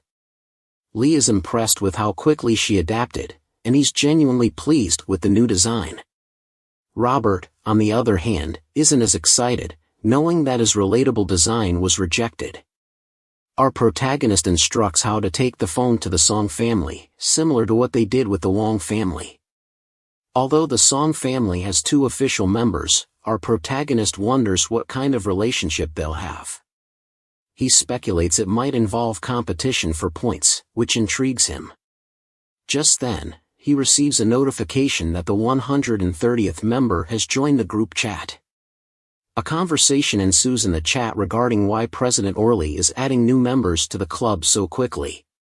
Several fake accounts contribute different explanations to convince the real members in the group.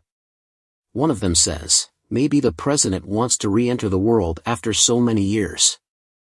Another one says, it's to give hope of life to more people. They laugh while reading all his fake conversations. Our protagonist thinks about how smart Robert is for coming up with these things.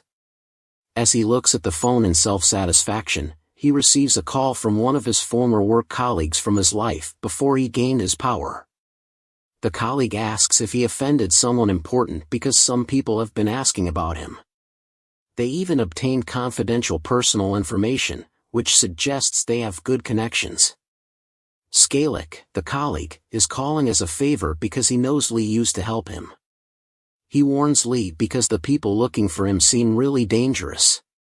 Lee's colleague then asks if he was involved in any illegal business, and our protagonist assures him that all his business was legal, so there's no need to worry. Lee thanks his former colleague for the warning, and they end the call. Our protagonist then has an internal dialogue, wondering who these people looking for him could be. So far, he's only been working with the tycoon families, and they have a binding contract. The Song and Wong families wouldn't dare do something like this, so it must be someone else. Then he remembers it has to be that outdated celebrity, and he also realizes that he overlooked how easy it is to dig up information about him. Lee then goes to Robert and tells him about it, and he wants him to find someone to investigate further. Robert finds this to be a great opportunity to test their new Sky Eyes system. Now, in the next scene, we see Miss Manzi with a suspicious-looking guy.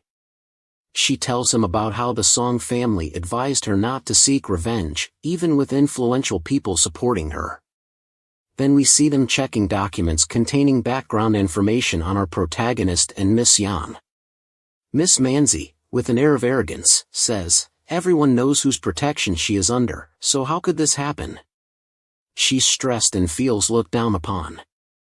The suspicious guy suggests that since this involves the Song family, they need to proceed with caution and gather more information about the relationship between the Songs and our protagonist. Miss Menz, gaining confidence from all this information, says she'll make our protagonist pay. There's no way she won't seek revenge. She's determined to ensure he pays for what he did to her. While they're having this meeting, we see a camera recording everything, and now we learn that it's our protagonist and his team spying on them, monitoring through that camera. Lee is annoyed and wonders why Miss Manzi just couldn't let it go. He thinks this will only complicate things further for her. At that moment, Robert tells Lee that he found some information on the big guy Miss Menz is dealing with. It turns out that he's a significant player. His name is Zhou Hanyang, and he's the owner of the North Metro Industries Group, a real estate development and strategic investment company with properties worldwide. Hanyang is a super tycoon with numerous properties. Robert goes on to say that he also has many lovers, including rumored involvement with actresses like Zhao Manzi, who he financially supports. Robert finds that this guy isn't a good person and is known as a notorious death dodger in real estate circles. It's not that common for businesses to fail because they can't collect their debts from him.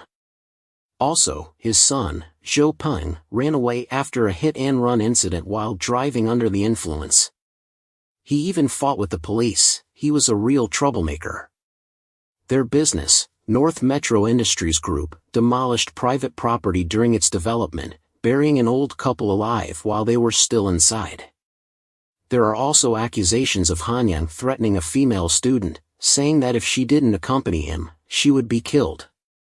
Robert then says that there is much more, and all of this information is hidden and cannot be found on the ordinary internet.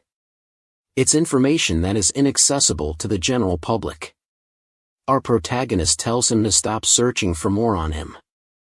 He's heard enough, and it's clear they are dealing with a greedy and cold-hearted person. Bentley tells Robert to keep monitoring them and to let him know right away if he hears anything important. Lee thinks that this Hanyang guy is tricky because even with all the wrongdoings he committed, the law didn't catch up to him. This has to be a very powerful person. Now, we see how training with the instructor, he thinks that if only he could take the coach down, he'd get his approval. So he swiftly leaps at him and then makes a sudden turn to confuse the instructor. The instructor is thinking about how much Hao improved, but it's still not enough as he seemingly dodges his attack without seeing that it was just a diversion. Hao manages to throw the instructor into the air just when Hao thought he won. The instructor still manages to land on his feet nonetheless. The coach compliments his efforts and advises him never to let his opponent get up after he already put him down. Seeing this fight, our protagonist collapses in praise of Hao's astonishing improvement. He then goes on to say that instructor Zhang really trained him well. He also apologizes for interrupting their training session and asks if he can borrow Hao for a bit as he wants to discuss a certain matter with him. Then, outside, the coach compliments his progress once again. But Hao, as if disappointed with himself, tells him that he still couldn't defeat the instructor and he's still not strong enough. Our protagonist then tells Hao that he's got a task for him. Hao, attentively turning towards him, asks what he could do for him. Lee coldly tells him that he needs him to kill somebody. Hao is left paralyzed upon hearing this, thinking if he will really need to kill someone. As Hao is pondering over what he just heard, our protagonist notices the distress on his face and tells him that he shouldn't worry because this time he will be with him. He then tells Hao to meet him at the library in 7 hours and prepare himself well for it. Before they meet up, Hao excuses himself and leaves, while our protagonist thinks to himself that this time Hao doesn't seem as calm as he thought he was. Lee thinks that in case Hao sees blood, which he is bound to see, he might experience a psychological barrier. If he can't overcome it, then Hao's value will significantly drop down, and all of Lee's hard work will amount to nothing. It will all be wasted. Our protagonist is concerned, hoping that Hao doesn't let him down. Then, As Hao comes back to his training quarters, the instructor greets him by having a rock thrown at him. But then he notices a different energy with Hao. It's almost as if there's murderous intent behind it. Something is strange about him. Now we see Hao taking a shower and trying to convince himself of what he has to do. He's been trying so hard for this moment, so he needs to do as he's expected. He can't fail now. It's his mission to be a weapon in his master's hands and to kill whenever he's ordered to. Then he goes to the bed and pulls out a knife from under it, saying that should be enough for this mission. We still see him in conflict over this, but greatly reduced. It seems that all Dad's self-convincing actually worked. At the library, our time merchant is waiting for Hao as he comes in. Lee asks him if he's ready, to which Hao responds positively. But it seems like he's full of determination and has gotten rid of all the doubts and insecurities he had earlier. He looks like he has made up his mind about this. Lee comments on Hao's condition, and Hao just says in a determined way that he feels great. Now, our guys are at the cafe, going over the details of the mission. This is Hao's first mission of this kind. Lee will speed up his time by 100 times so that even any surveillance they might have won't be able to catch him. He then tells Hao about the bodyguards that protect Zhang Yang, especially warning him about 2 of them. These 2 bodyguards have been following Zhang Yang since he was just a gangster on the streets. Hao confirms that he understands his mission and that he won't leave anyone alive. Lee explains that the Hanging's mansion is pretty nearby from the cafe, and he'll be waiting for him there after he's finished with his job. Hao is confident about it and says that he can consider it already done. Our protagonist then proceeds to use his power to speed up the time. As the sped-up time settles in, Hao just runs off in the direction of his mission. Meanwhile, our protagonist goes out to the coffee shop, looks at the night sky, and says in a dramatic tone that the moon looks nice, but it's a shame Hang Yang won't be able to see it again. In the next scene, we see 2 guards talking when something just goes past them. They do notice something but have no clue about what it might be, so they just disregard it, saying that if it's something, then the dogs they have at the back can deal with it. Their sense of smell is much better, and they mention that those dogs are really bloodthirsty and aggressive. In fact, they were so aggressive that they actually ate a kid who used to mess with hangings. At that moment, we see a dog as if it's noticing something. The dog gets up and starts looking around when Hao, out of nowhere and with lightning speed, slams the dog to the ground and takes control of the situation. His knife goes through his skull. The blood splatters all over the dog's house. The dog didn't even have the slightest chance. Anyway, Hao thinks to himself that this time speed increase is too magical. It makes things so much easier. Inside the mansion, 2 men who seem to be Han Yang's bodyguards are talking about random things. When Hao shows up, he looks menacing and distorted from the sped-up time effect. He says that he found the first target. One of the bodyguards sees Hao in this form and starts bullying the other guy. He shouts that he's seen a ghost. But before he can react, he gets sliced. The other guy falls back, not knowing what's happening. Hao quickly leaps towards the second guy and slits his throat. He tells him to be silent and that it will all be over soon. Now Hao goes off to look for the last target, Han Yang himself. He finds him in one of the rooms, sleeping in a bed with a woman beside him. Hao quietly opens the door and enters the room where Han Yang is sleeping. He stands over him, giving him a stare of death. He looks like a lunatic with how much resolve he has to complete this mission and make his boss happy. We see Hao still at the mansion, going over some documents that he found in Han Yang's room. Han Yang is dead at the back. He's completed the mission and assassinated his target.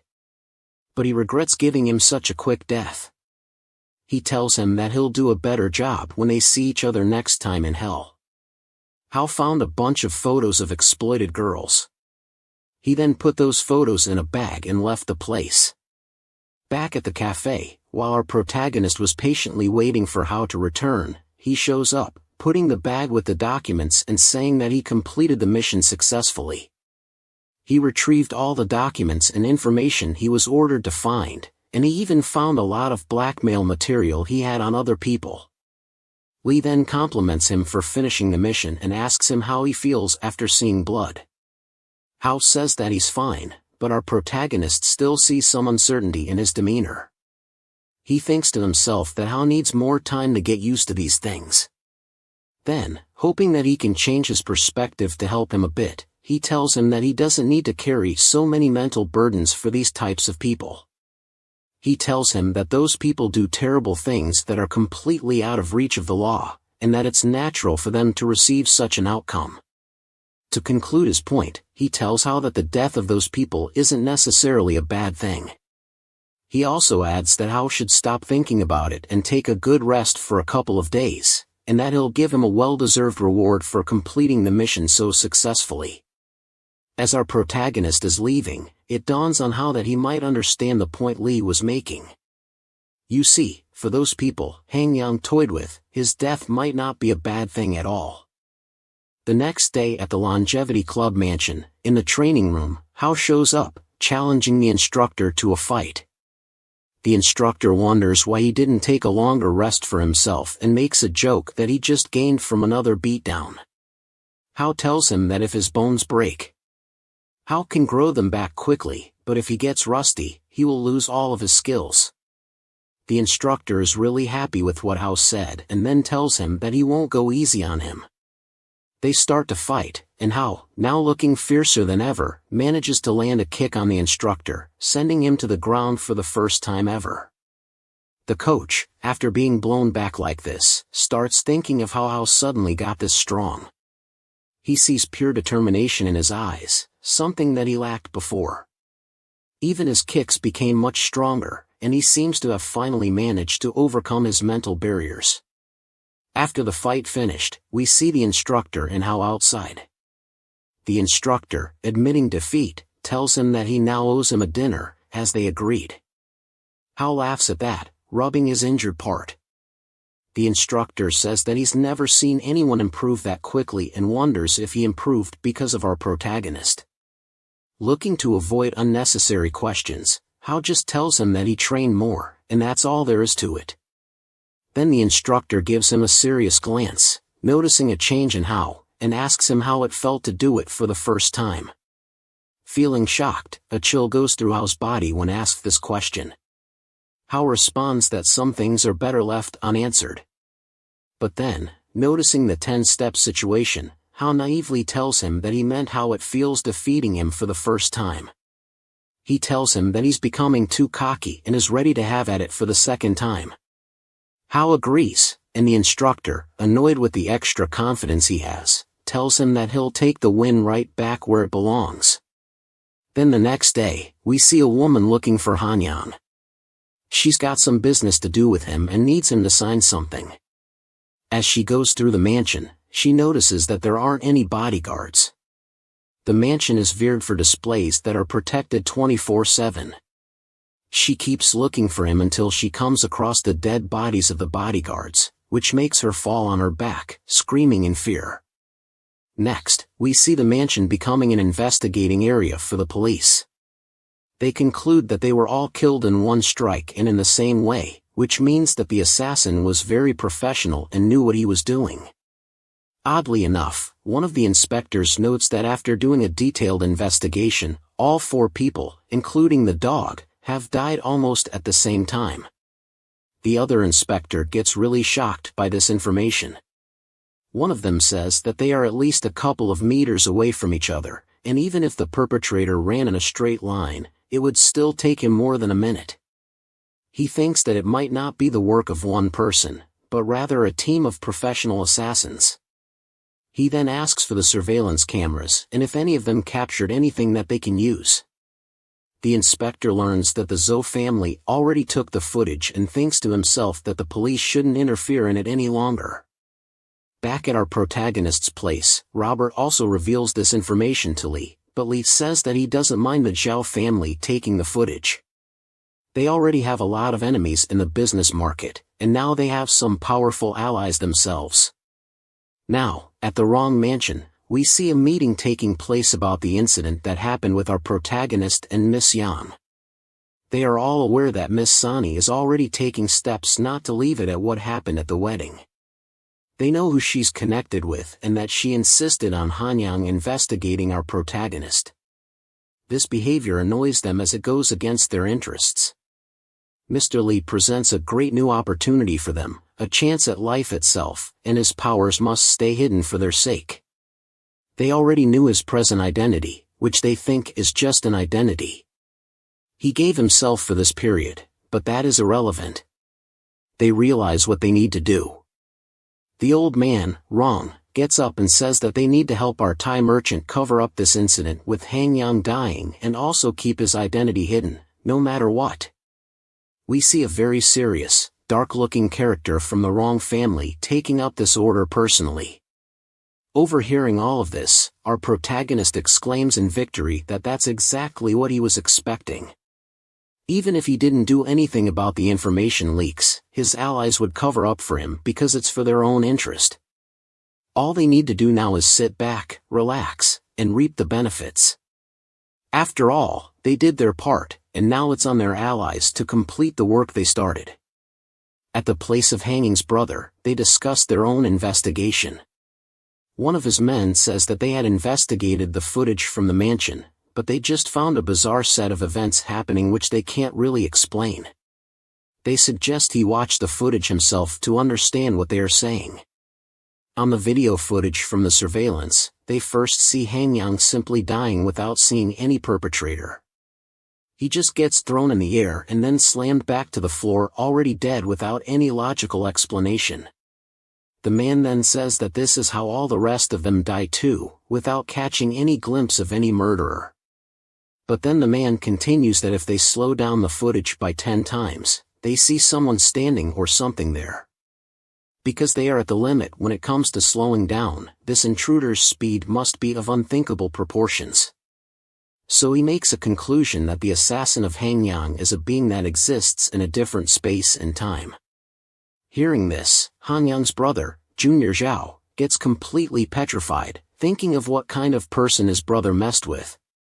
The woman, probably a former personal assistant of the late Hanyang, might have some useful information on this. She goes on to say that this all started with Hanyang's lover, and this gets Junior Zhao really curious. He orders her to tell him everything she knows about this and not to leave anything out. After learning about the events, Junior Zhao is shocked that the head of the Song family, even when he was sick, got out there to help some average young men. Hanging's former assistant tells him further that he even said that she shouldn't think about any revenge because she wouldn't be able to deal with the consequences. Junior Zhao is confused by this whole situation and really wants to know why would old man Rong respect some unknown guy this much. He also gets furious at thinking that some woman used his brother for her own selfish needs. Brothers, just imagine his perspective. He sees some unknown regular guy who has the backing of the most powerful families in the world, and then his brother mysteriously dies from some supernatural force. He's probably thinking this is some kind of a ghost, definitely a ghost. Anyway, back to the story, he can't get rid of this feeling that the focus should be on that young man that Senior Iran protected, and why would he do that? The assistant adds that before the incident took place at the wedding, they had no idea who this guy was. It's almost as if he came out of nowhere. The other guy says that he found something interesting and potentially useful. The Rong and Song families have been active in recent times to the degree that even some of the inactive members started moving about, apparently working on something mysterious. This gets Mr. Zhao curious about the head of the Rong family and how old he is. The man tells him that he is a 98-year-old man and that it was rumored that he was on his deathbed and was about to die from an illness when all of a sudden he got well and active. Looking at the recent pictures of the Senior Song and Senior Rong, he concludes that that's not how dying people look. They seem too lively.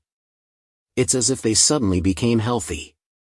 Mr. Zhao, connecting the dots, thinks of the old men that refuse to die and the someone they protect with everything they've got. So he thinks if this is really someone he can go against, as the overwhelming feeling of this case being beyond his pay grade reaches him. He commands others to stop working on this case and just leave it there.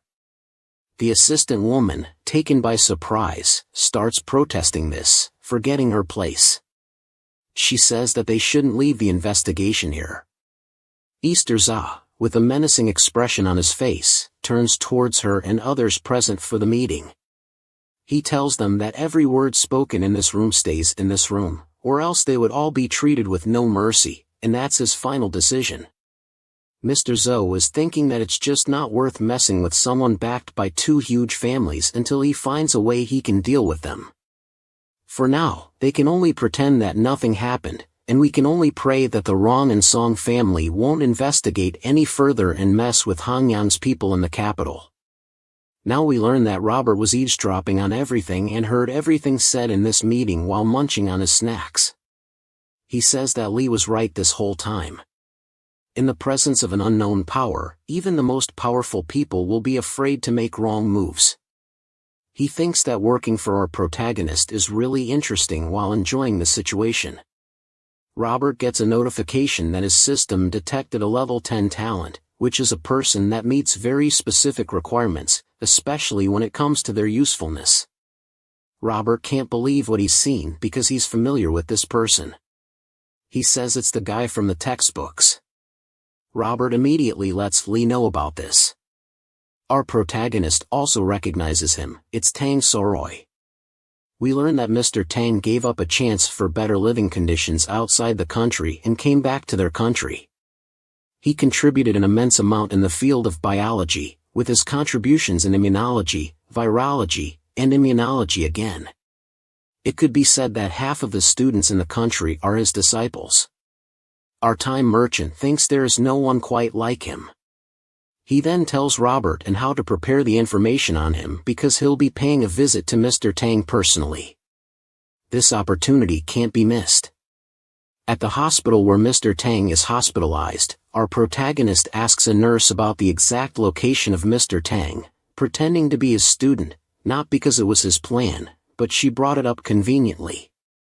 She points to him where it is and where what she believes to be his other classmates are. Meanwhile, a woman is telling the students that, for some reason, they won't be able to see Mr. Tang, and that their visit has to be rescheduled for some other day. Students don't seem to be bothered by it and even tell the lady that they are there in case she needs any type of help regarding Mr. Tang. Just when the students were leaving and saying their goodbyes to the lady, our protagonist gets caught sneaking into Mr. Tang's room by this lady. She asks Lee if he's there to visit Mr. Tang as well, but is thinking to herself when he got there all of a sudden. We now learn that she's Mr. Tang's granddaughter, and she tells our protagonist that the doctor said that Mr. Tang is not feeling well today and won't be able to take any visitors. Lee pretends to understand Elsa and says that, in that case, he won't be going in. But then, as he's right in front of the room with the doors open, he just gives a glance at Mr. Tang and turns his power on, providing him with information on Tang's lifespan and other related information. We see that this guy is really, really old. He's 102 years old. We see a different side to our protagonist now, something that we didn't see before. Lee thinks that someone as great as Tang should not just die here, and that it doesn't matter if it's for his personal gain or for the world, he wants him to survive. But he's also curious about what Tang thinks about this. A little later, we see Tang waking up with his granddaughter sleeping next to him by his bedside. He then says that his time has come and that the most difficult thing for him to let go of is her, Tang Fong, his granddaughter. He then puts his hand on her head as he tears up and says that it's her and his students that are his greatest pride, and that he still wants to see her grow and start a family, but that he's just out of time, and this is a big shame. Then he hears a voice from the side calling his name. He turns and sees our protagonist, who then tells him that he can wait to tell these things after Miss Tang wakes up because he still has a lot of time left. Old man Tang, in a state of shock, asks our protagonist. They now see that Mr. Lee is already using his power to slow down time for them. He then explains to Tang who he is and what he does. Dan can't believe that such a thing exists in the world, such as a time vendor. Our protagonist then tells him about a longevity club and its 3 goals: protecting the Earth, advancing technology, and achieving human evolution. He reveals how he found him through his global database for certain people and how he's come here to invite him, in his last moments, to join his longevity club. Old Tang agrees to join under one condition: he must never betray his people and his country. He says he'd rather die than do any of those things. Our Thai merchant is happy with these conditions and tells him that he agrees with him and promises never to make him do any of those things. The room gets filled with light as we see our protagonist use his power. We learn that one of our protagonist's motives and perspectives in life is that the saying "good people never seem to live long enough, but bad people never seem to die" is not something he wants to believe. He chooses not to believe in things like those. So he's using his power to prove the point that it's not the case. Tang is a good person, and he will live because he wants him to stay alive. Now we see Tang breathing heavily, saying that he feels like someone injected energy into his body. Our protagonist tells him that he reverted his body state to when he was 99, and he also tells him that if he were to walk in this world as a healthy old man, that would probably raise some suspicion. That's why he gave him a year of life for now. Quickly picking up what Lee was indirectly suggesting, Tang tells him that he understands and that he'll organize his funeral and make a new identity so that he can join Lee's longevity club. Our protagonist is pleased to hear this and says that he expected nothing less from him, as he's a very intelligent person. Just before our protagonist was to leave, Tang stops him to remind him of the promise he made regarding his conditions. Lee tells him that he is Chinese too and that he shouldn't worry about it. The next morning, Tang's granddaughter, Fong Fong, wakes up, seeing her grandpa up and well. She's shocked by this and runs to embrace him. She's so pleased that he recovered, and she says that they were so worried about him. But then Tang changes the mood in the room and tells her that he just wanted to see the morning sun one last time and that he has no time left. She's left confused by this, as he seems to be much better.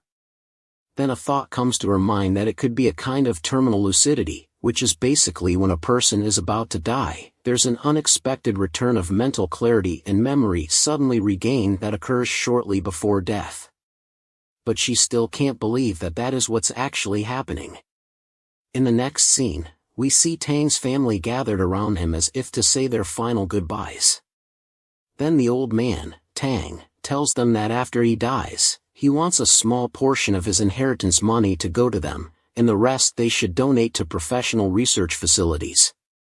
He says that kids like Fong Fong aren't their hope for the future, and they shouldn't judge their ability by their age. As he was saying this, Fong Fong was sobbing the whole time. She seems to really love her granddad. A senior Tang said this, and his son fell on his knees, telling him that he's still not at that stage and that his project will be able to save him. But the old man Tang responds with a very harsh tone, saying that his project is still incomplete and that he shouldn't dare to do something that goes against his morals. He says that he wouldn't forgive him even after his death. His son, when hearing these words, gets really sad and starts sobbing too, saying that he'll miss him. Then Tang just puts his hand on his son's head and apologizes for not spending more time with them, instead of dedicating his whole life to the country. Tang then tells them that they are the best thing he left for their country and that he's proud of them. But now he has to take a rest because his time is up. He then tells his son, Boyan, that he needs to have a word with him alone. After Boyan was left alone with the old man Tang, Tang tells him that what he needs from him is to settle his discharge procedure as soon as possible and to find Boyan's uncle and make him a death certificate.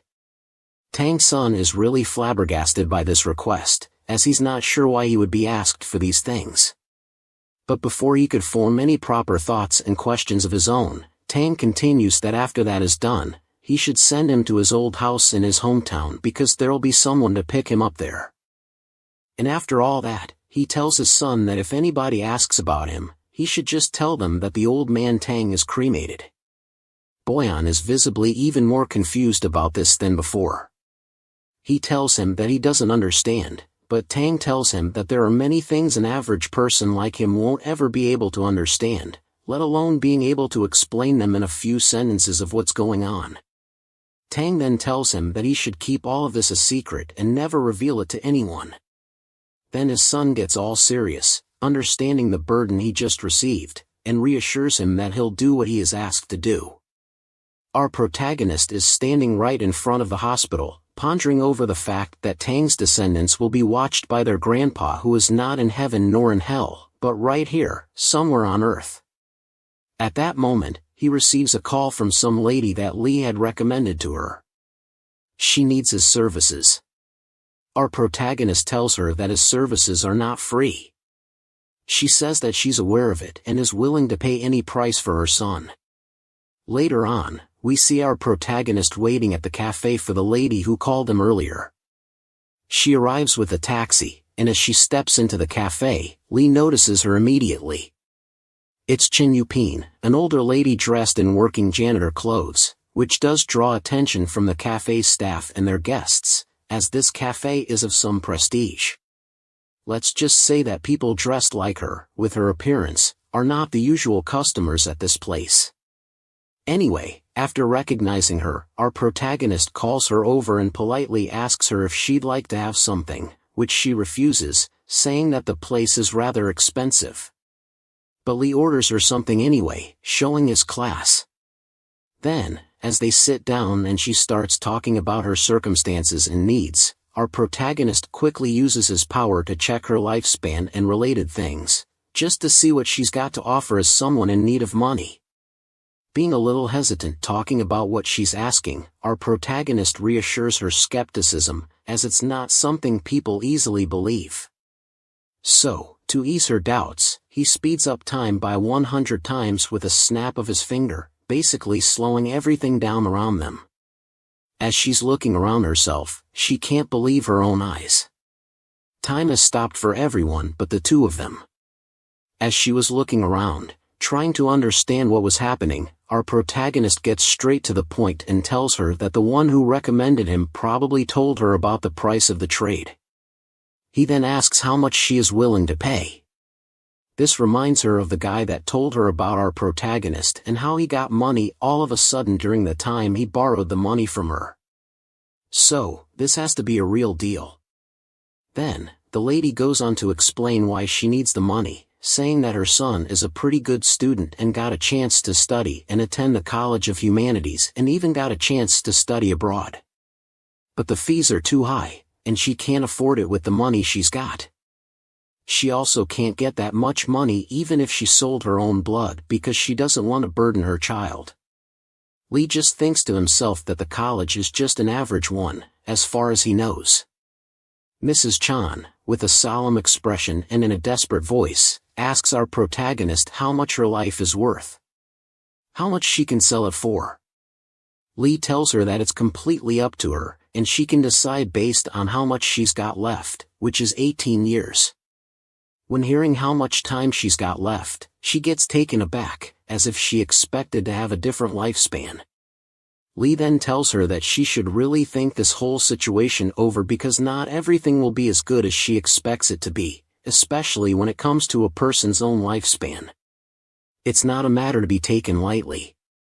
The lady then thinks that she's got more life than she needs and that as long as she can see her son succeed in life, she'll be happy. This situation is challenging. Many mothers sacrifice their lives for their children, even though that's what they basically always do. This dilemma feels too real. She simply can't allow her son to live like she did. She then decides to sell some of her lifespan. Now we see our protagonist in front of a cafe, saying his goodbyes to the lady who seems happy with the deal she's got. We learn that she sold 10 years of her life. She leaves. But as she walks away from our protagonist, she calls her son and gets really excited about the money she's finally got for him. A bit later, we see her meeting her son and giving him all the money, telling him that now he can graduate from college and have a bright future. Her son is happy with the news and lets her know that once he graduates, he'll have a good job and be able to buy her and treat her with whatever she wants. Hearing this makes her really sad, and she starts crying, knowing that she won't live to see that day, probably as she sold her lifespan away, leaving her with only 8 years of life. Her son, being an inconsiderate brat, gets upset with her crying and tells her to stop crying as his friends might see. She then tells him that it's okay, and she'll leave him to his exam preparations. Upon her leaving, he calls up someone, telling them to go get the girls in a place for them to have a party, and that he'll pay for everything. Now we see that our protagonist oversaw all of this and is thinking to himself how terrible this kid is and that he would teach him a lesson. If it wasn't for his mother, but then he can't interfere. For him, this is all just business and nothing more. So he shouldn't get involved with his clients' lives if it doesn't directly concern his business. The next scene starts with somebody reciting a poem. Trees are 1,000 feet tall, the falling leaves settle on the roots, which basically means that the person is finally returning to his ancestral land. We learn that the person returning to his home is Tang. Tang's granddaughter mentions that Dare arrived home, and then we see a small group of people gathering in front of a house, surrounding old Tang. It seems that even though Tang's lifespan was extended, he is still a dying man, and he's aware of this. So he wants to do something he didn't have a chance to do properly before because of his dedication to his work, saying goodbye to his previous life. Tang's granddaughter tells the crowd that even though she understands how they feel, they need to give old man Tang some space as his health is not the best right now. We see old Tang looking around his old house, reminiscing about the old days. He finds a picture of himself and his late wife, saying that she always stayed young, and he's already a rotten old man. He says that people were always saying that he wasn't good enough for her, but now it seems that they were right. He then puts his head on the picture, saying that she should wait for him because it's still not the time for him. Old man Tang tells his son Boyan to go out and take care of everyone because he wants to stay at the old house by himself and roam around. San agrees to it and tells him that he'll have Fong Fong bring him medicine later on. As the doors closed shut, Tang was thinking back at what happened at the hospital, thinking that it just might have been a dream. And as he was deep in thought, our protagonist's voice came from the other side of the room, saying that he came to fulfill their contract. Then he asked if he was ready, to which the old man Tang confidently responded that he was ready the day he came back to his country. Then the process of signing the contract started. Later on, Fong Fong came in with medicine for the old Tang, but he was nowhere to be found. It was as if he simply disappeared. She was shocked by this and ran back to her father and her aunt to tell them that the old man Tang just vanished in the middle. In a field, we see Tang, not looking that old anymore. His code name is 04, and he is a scientist-scholar character with top-notch learning abilities among human beings. He has excelled in relevant fields, and his current ability score is a perfect 10, as he satisfies all the criteria set by our protagonist. His job will be to gather enough information for the Elder to accumulate knowledge belonging to the Elder. His ultimate goal is to become the head of the biochemistry department of the Longevity Club. As he's walking through the field, our protagonist greets him, noting that he looks really good. He thinks that those 10 years that the poor mother sold worked really well. Tang tells him that as the new life awaits him, he'll show him the world. Our protagonist, with a smile on his face, shakes his hand and welcomes him to the Longevity Club. With old Tang on board, the club seems to be taking proper shape and expanding into something really powerful. As the newly founded biochemistry department, we see old Tang and our protagonist discussing the department's necessities. Lee comments that just from looking at the list of what Tang needs for his department, it looks really expensive. Tang tells him in a casual way that he hasn't seen the bigger picture. He goes on to explain that from millions of years ago until today, the evolutionary stages of human beings have been divided into 4 particular periods. However, for more than 10,000 years ago, in addition to the continuous accumulation of knowledge, our psychological system has long stopped evolving. This life engineering project is the key to unlocking all of human evolution, and that's the bigger picture that can justify any cost. the benefits they'll get from this are immeasurable in terms of money. Their initial plan is to commission a headhunting company to recruit elite scientists from all over the world and then establish a pharmaceutical company. He thinks that this is a long-term project that might take years to complete. The experiment he has in mind is the first stage of that long-term plan. While Tang was explaining his plan, our protagonist was thinking that there's no problem with it, as it's completely in line with the third agenda of the Longevity Club. In the context of life evolution, Lee believes that with his support, he can help old Tang realize his ambitions. He assures Tang that he'll support his life engineering project and that he's free to do as he wants. Just then, their attention is drawn by the instructor clearing his throat, indicating that he has something to discuss with our protagonist. As the meeting between old Tang and Lee concludes, Lee asks Tang to list anything he needs, assuring him not to worry about finances, as he'll take care of it. He also mentions that he'll contact a headhunting company to recruit the best talent for Tang's project. Tang expresses his gratitude, and our protagonist leaves the room humming, leaving the instructor and him alone. The instructor, Xiao, informs Lee that his training with Hao is almost over, and he has learned a lot already. From here on, it's up to Hao to use what he's learned as a guide for self-improvement. Suddenly, the instructor's expression changes, and he starts discussing a different topic. He mentions that during his time training with Lee, he noticed that our protagonist is not an ordinary man, although he's not sure about the specifics of their activities. Lee senses an opportunity and starts thinking about recruiting the instructor. He believes that someone from the real special forces would be a valuable addition to their team. With Hao's growth, having the instructor on board could lead to faster and more stable progress. Our protagonist has something in mind. He intends to recruit around 1,000 scientists, which means he'll need to change some rules. Without explicitly stating his intentions, Lee hands 2 envelopes to the instructor, asking him to investigate thoroughly. He suggests considering it as an interview test. The instructor, caught off guard, accepts the task and takes the envelopes. When he opens them and reads the names of the 2 customers, Si Dahi, the taxi driver, and Chen Jifeng, the janitor lady who sold her time for her son's education, he is utterly shocked. He realizes that this must be a very powerful organization. Seeing our protagonist gazing back at him confidently, the instructor thinks to himself that this is the real Mr. Lee, revealing himself to be part of something significant. With a smile on his face, he accepts the task and assures Lee that he should consider it already finished. The instructor quickly leaves in a hurry. Our protagonist is contemplating the need to recruit more talents and elites to work for him. To do so, he realizes that he needs to draft a new set of stricter rules with a better welfare system. He decides to draft another contract for the general staff, which must be distinguished from his core employees. Furthermore, he's considering modifying the compensation for core employees. Instead of rewarding time as a salary, they may have to earn extra time through different means. The expansion of the Longevity Club requires these key changes. In another country, at a laboratory, some scientists are discussing business with the administration.